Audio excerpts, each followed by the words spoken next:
नमस्कार दर्शक बिन हार्दिक स्वागत छ। यहाँहरू सम्पूर्णलाई सपना अनलाइन टिभीमा निकै नै महत्त्वपूर्ण रिपोर्टका साथ उपस्थित भइसकेका छौँ। हाम्रो मेहनतको लागि एउटा सानो लाइक र च्यानललाई सब्स्क्राइब गरी साथै छेउमा रहेको बेल आइकनलाई दबाई अलमा क्लिक गरेर साथ दिन नबिर्सनु होला। आउनुहोस् अब समाचारतर्फ लागौँ। सिन्धुली 3 किशोरीमाथि सामूहिक बलात्कार गरेको आरोपमा 9 जना विरुद्ध उजुरी चलेको छ। सिन्धुलीमा बलात्कार गरेको भन्दै युवाको समूह विरुद्ध किशोरीका परिवारले उजुरी दिएका छन्। सिन्धुलीको कमलामाई नगरपालिका 5 को लब्दाह खोला स्थित 9 युवाको समूहले दशैंको टीका लगाएर घर फर्केकी 3 किशोरीहरूलाई बलात्कार गरेको जनाएको छ। शनिबार राति कमलामाई नगरपालिका 5 को लब्दाह खोला पुल मुनि 9 जना युवाहरूको समूहले सामूहिक बलात्कार गरेको बताएको छ। सामूहिक बलात्कारमा संलग्न आरोप लागेका 9 जना मध्ये 3 जनालाई नियन्त्रणमा लिएको प्रहरीले जनाएको छ। फरार भएका 6 जनाको खोजी कार्य भइरहेको बताएको छ। प्रहरीका अनुसार 15, 16 र 17 वर्षीय किशोरीहरूलाई बलात्कार गरेको आरोप लागेका 22 वर्षीय हिम लामा, 22 वर्षीय विवेक मगर र 24 वर्षीय गणेश मगरलाई पक्राउ गरिएको छ। उनीहरूलाई अभिभावकले दिएको उजुरीका आधारमा पक्राउ गरेको जनाएको छ। अब आउनुहोस् अर्को समाचारतर्फ लागौँ। सिन्धुली चोकमा बस दुर्घटना हुँदा 34 घाइते। सिन्धुपाल्चोकको लिसङ्खु पाखर गाउँपालिकाबाट काठमाडौँ जाँदै गरेको बा 2 ख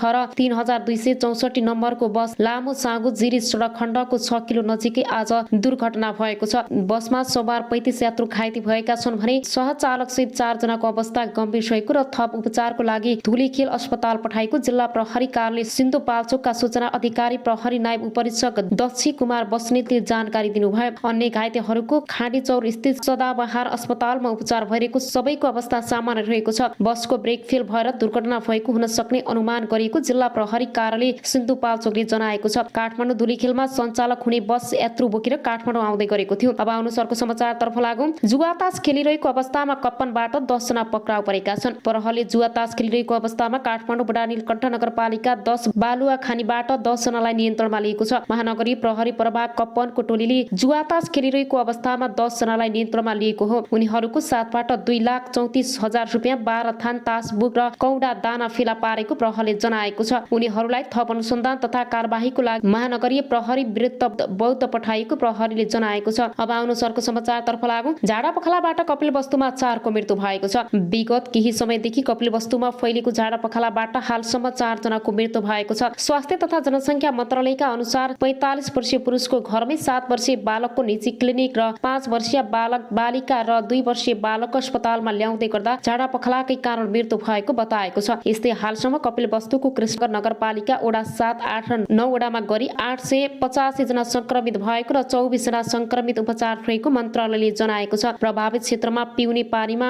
कोलिफर्म र इकोली जीवाणु फेला परेको छ। फेला परेका दुवै जीवाणु मानव मलमूत्रमा पाइने जीवाणु रहेको चिकित्सकहरूको भनाइ छ। नेपाल खानेपानी संस्थान बहादुर जंग शाखाबाट वितरण गरिएका धारा र 40 फिट भन्दा माथि गाडिएका नल चापाकलको नमुनामा कोलिफर्म भेटिएको हो। 100 फिट भित्र गाडिएका नल ह्यान्ड पम्पमा भने जीवाणु फेला नपरेको बताएको छ। अब आउनुहोस् अर्को समाचारतर्फ लागौँ। कैलालीमा रमेश चौधरीको हत्या, श्रीमती सहित 4 जना पक्राउ परेका छन्। कैलालीमा 1 जनाको हत्या भएको छ। धनगढी उपमहानगरपालिका 7 का अन्दाजी 24 वर्षीय रमेश चौधरीको हत्या भएको प्रहरीले जनाएको छ। प्रहरीले हत्याको घटना अनुसन्धानका लागि रमेशकी श्रीमती सहित 4 जनालाई पक्राउ गरेको छ। जिल्ला प्रहरी कार्यालय कैलालीका प्रमुख प्रहरी उपरीक्षक एसपी विश्व अधिकारीले शनिबार बिहान घरदेखि करिब 700 मिटर टाढा खुटिया खोलाको छेउमा मृत अवस्थामा फेला परेका चौधरीको हत्या गरेको खुलेको जानकारी दिए। शुक्रबार साँझ साथीकोमा जान भन्दै घरबाट निस्किएका उनी बिहान मृत अवस्थामा फेला परेका थिए। प्रारम्भिक रूपमा उनको घाँटी थिचेर हत्या गरिएको पाएपछि प्रहरीले संलग्न भएको आशंका 4 जनालाई पक्राउ गरेको छ। प्रहरीले पक्राउ परेकाहरूको नाम भने खुलाएको छैन। मृतक चौधरीका 3 वर्षीय छोरा छन्। अब अनुसारको समाचारतर्फ लागौँ। भारतमा नेपाली सम्पदा बिर्सियो। काठमाडौँले आर्थिक हिनामिनाको विषयलाई लिएर विक्रम सम्वत 1863 वैशाख 14 गतिको राति भारदाजी सभा बसिरहेको बेला आवेगमा आएका रणबहादुर शाहले त्रिभुवन शाखालाई काट्न र आफ्नै भाइ शेरबहादुर शाहको आँखा फोर्न आदेश दिए। तर आँखा झिमिक्क गर्न नपाउँदै शेरबहादुरले दाजु रणबहादुरकी हत्या गरिदिए। रणबहादुर शाहको हत्याको विषयमा नेपाली इतिहासहरूको आफ्नै मत पनि छ। निकै सन्की स्वभावका रणबहादुर शाह राजगद्दी त्यागेर निर्गुणानन्द स्वामीको रूपमा काशी बनारस बसेर 61 सालमा काठमाडौँ आई नाबालक छोरा राज गिरबाण युद्ध विक्रम शाहको नायब भई राजकाजमा सक्रिय थिए। विश्वनारायण दाहालको आलेखा साम्राज्ञेश्वर महादेव मन्दिर र धर्मशालाको जीर्णोद्धार तथा व्यवस्थापनको एक झलक अनुसार रणबहादुर शाह काशीको रणबहादुर शाह पछि उनका नाति राजा राजेन्द्र विक्रम शाहको पालामा ललिता घाट सहित 3 ठाउँमा सम्पदा बने, जसमध्ये अहिले 2वटा सम्पदाको व्यवस्थापन नेपालीले गरेका छन् भने एउटा भारतीयको व्यवस्थापन छ। राणा शासनकाल र त्यसपछि पनि बनारसमा नेपाली मन्दिर र धर्मशालाहरू खुले। 2016 सालमा रानी जगदम्बा कुमारी देवीले र 2 ठाउँमा धर्मशाला स्थापना गरिन्, एउटा बनारस मङ्गला गौरीमा र अर्को तमिलनाडुको रामेश्वरमा, जसमध्ये 2 धर्मशाला अहिलेसम्म सञ्चालनमा छन्। बनारसका नेपालीहरू सम्मिलित सञ्चालक रहेको यो धर्मशालामा नेपाली तीर्थयात्रीहरूलाई न्यूनतम मूल्यमा बास र खानाको सुविधा छ। श्री 3 चन्द्र शमशेर राणाका कान्छा छोरा जनरल मदन शमशेरका विधवा थिइन् जगदम्बा। राजेन्द्र विक्रम शाहको पालामा ललिता घाट र राजेश्वरी घाटको निर्माण गरियो। त्यस्तै उनकी रानी साम्राज्ञी लक्ष्मी देवीको नाममा साम्राज्ञेश्वरी मन्दिर बनाइयो, जसलाई काशीको नेपाली मन्दिर पशुपति मन्दिर नामले पनि चिन्न थालियो। अहिले ललिता घाट र साम्राज्ञेश्वरी मन्दिर नेपालको पुरातत्व विभागको प्रत्यक्ष व्यवस्थापन सञ्चालित छ। पुरातत्व विभागको महानिर्देशक रहँदा बेसनारायण दाहालले 2064-70 सालमा नेपाली सम्पदाहरूको लगत तयार पार्न 2वटा टोली भारत पठाएका थिए। विभागमा अधिकृत सन्दीप खनाल नेतृत्वको टोली उत्तरी भागको हरिद्वार, ऋषिकेश, बद्रीनाथ र केदारनाथ गएको थियो। अब आउनु सरको समाचारतर्फ लागौं। भ्रष्टाचारको अखण्ड सबै पदाधिकारी विवादित भएका छन्।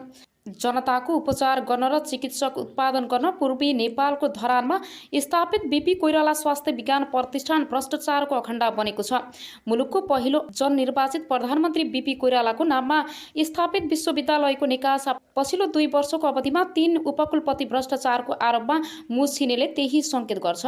2076 साल असार 26 गते प्रतिष्ठानका तत्कालीन उपकुलपति प्रा डाक्टर राजकुमार श्रैनियार 8 लाख रुपियाँ घुससहित पक्राउ परे। प्रतिष्ठानको भवन निर्माणले ठेक्काको कमिसन लिने क्रममा उनी निवासबाट पक्राउ परेका थिए। त्यसको 3 सातापछि अघिल्ला उपकुलपति बलभद्र प्रसाद दासमाथि 4 करोड भ्रष्टाचार मुद्दा लाग्यो।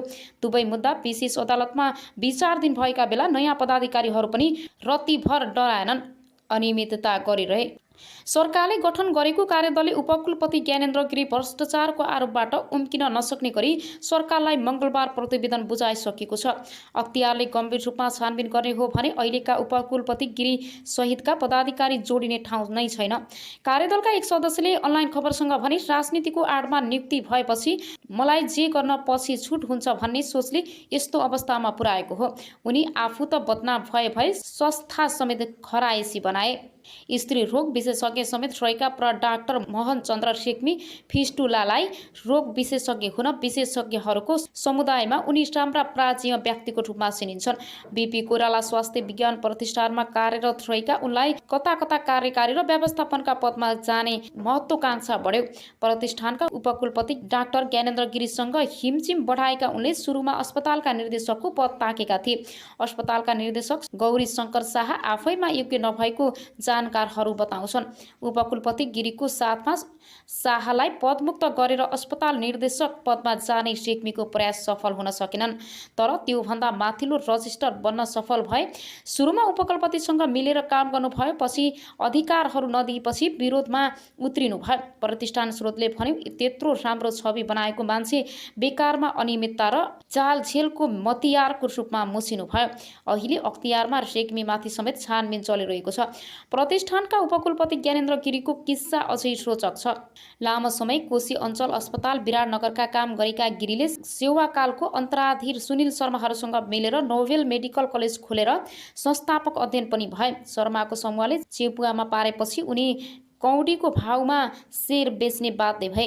त्यसपछि गिरीले अख्तियारका तत्कालीन प्रमुख लोकमान सिंह कार्कीका नातेदारसँग मिलेर विराट मेडिकल कलेज खोले। लोकमानको शक्तिको आडमा विराट मेडिकल कलेजले काठमाडौँ विश्वविद्यालयबाट विस्तारित कार्यक्रममा नाममा सम्बन्ध पार्यो। गिरी काङ्ग्रेस नेता शेखर कोइरालाका नजिकका कार्यकर्ता थिए। प्रतिनिधि सभा निर्वाचन 2074 मा काङ्ग्रेसले सुनिल शर्मा मोरङ 3 मा उम्मेदवार बनाएपछि गिरी कोइरालासँग मिचिए। आफ्नो पुरानो पद्धतिलाई टिकट दिएको झोकमा उनले सुनिल शर्माका प्रतिस्पर्धा उम्मेदवार बनेका नेकपा एमाले नेता भानुभक्त ढकाललाई निर्वाचनमा सघाए। त्यतिबेला गिरीले ढकाललाई सबै रूपमा सहयोग गरेको जानकारहरू बताउँछन्। वाम गठबन्धनको सरकार बन्यो। तत्कालीन प्रधानमन्त्री केपी शर्मा ओलीले ढकाललाई 28 साउन 2074मा कानुन मन्त्री बनाए। तर 4 मङ्सिर 2076मा ढकाल स्वास्थ्यमा आएपछि चुनावमा गरेको सहयोगको गुण तिर्नै गिरीलाई प्रतिष्ठानको उपकुलपति बनाएका थिए। राजनीतिको आडमा पदमा पुगेका उपकुलपति गिरीले प्रतिष्ठानमा मनोमानी गर्न थाले। उनलाई कुनै शक्ति, प्राज्ञिक र आर्थिक अनुशासन जरुरी थिएन। आफ्नो समर्थन गर्ने ठानेर उनले विश्वविद्यालयमा कार्यरत डाक्टर महेश चन्द्र रेग्मीलाई रजिस्ट्रारमा नियुक्त गर्न स्वास्थ्य मन्त्री ढकाललाई सिफारिस गरे र नियुक्ति पनि दिए। उनी अहिले प्राध्यापक पद जबरजस्ती लिएको आरोपमा फँसेका छन्। प्रतिष्ठानमा कार्यरत आन्दोलनरत चिकित्सक तथा अध्ययन कार्यदलका सदस्यका अनुसार हाल बीपीमा रहेका सबै पदाधिकारीहरू विवादित बनेका छन्। तुलनात्मक रूपमा राम्रो छवि मानिएका रेजिस्ट्रार डाक्टर गुरुप्रसाद खनाल पनि नियमित उपकुलपति हुँदा अनेक विवादास्पद निर्णयमा संलग्न रहेको पाइएको छ। कुनै प्राज्ञिक पृष्ठभूमि नभएका अस्पताल निर्देशक डाक्टर गौरी शङ्कर शाह खरिदमा मात्रै रुचि राख्ने पदाधिकारी मानिन्छन्। प्रतिष्ठान स्रोतले भन्यो प्रशासनिक दक्षता नभए पनि उनलाई खरिदको काम र कमाई हुने क्षेत्रमा औधी रुचि छ। उनको पदावधि केही महिना बाँकी छ। दलीय भागभण्डा र शक्तिको आडमा नियुक्ति हुनेहरूले मनोमानी गरेर संस्थालाई बिगार्ने काम गरे। प्रतिष्ठानको आन्दोलनरत सङ्घर्ष समितिका संयोजक डाक्टर एसपी सिमाल भन्छन् नियुक्ति गर्दा नै राजनीतिक स्वार्थमा पनि पदाधिकारी सिफारिस हुने गरेको छ। उनीहरूले शक्तिको आडमा अनियमितता गर्ने कुनै नौलो कुरा भएन। हरेक पटक दक्षता र क्षमता भन्दा पनि राजनीतिक संरक्षणका आधारमा पदाधिकारी नियुक्ति भएका छन्। 2050 सालमा स्थापना भई 2055 सालदेखि चिकित्सक शिक्षामा स्नातकोत्तर तह सञ्चालन गरिरहेको प्रतिष्ठानले पूर्वी नेपालका विभिन्न जिल्लाहरूमा चिकित्सा सेवा र दन्त चिकित्सा सेवा दिइरहेको छ। आफ्नो क्षमताको 3 गुणासम्म बिरामी जाँच्ने अस्पताल भएको प्रतिष्ठानको पछिल्लो समय आम्दानी घट्दो क्रममा छ। शैक्षिक गुणस्तर खसेको छ। नियमित जसो आर्थिक नियमितता हुने गरेको छ। प्राज्ञिक काम कारबाही तहस नहस छ भने अस्पतालमा बिरामी फेरेर रेफर गरेर कमिसन लिने प्रवृत्ति मौलाएको छ। पदाधिकारीहरूको असहमतदारी र छै झगडाले स्थिति झन तनावपूर्ण बनेको छ। बेथिति मौलाएको प्रतिष्ठानमा एकै वर्षमा 48 करोड रुपियाँसम्म बेरोज निस्किएको छ। 2 अर्ब 20 करोडको बजेटमा 17% रकम चालु प्रकृतिका काममा खर्च हुन्छ। प्रतिष्ठानमा आवास छ तर बाहिरका मानिसहरू बसेका छन्। छात्रावास र कर्मचारी आवासमा पानी चुहिन्छ। नर्सिङ स्टाफलाई आवास छैन तर संस्था बाहिरका व्यक्तिले आवास पाएका छन्। निवासमा अस्पतालमै काम गर्न जुनियर रेसिडेन्टलाई मासिक 4000 भाडा असुलिएको छ। अहिलेका यी 4 पदाधिकारीले संस्थालाई बदनाम बनाएकोले तत्काल उनीहरूलाई बर्खास्त गरेर योग्य र समक्ष पदाधिकारी नियुक्त गर्नुपर्छ। एक सिनेटरले अनलाइन खबरसँग भने नत्र आफै जनचेतनाको नाममा स्थापित स्वास्थ्य निकायको अवस्था बेहाल हुँदा सत्तारूढ दल मूक दर्शक हुने भयो।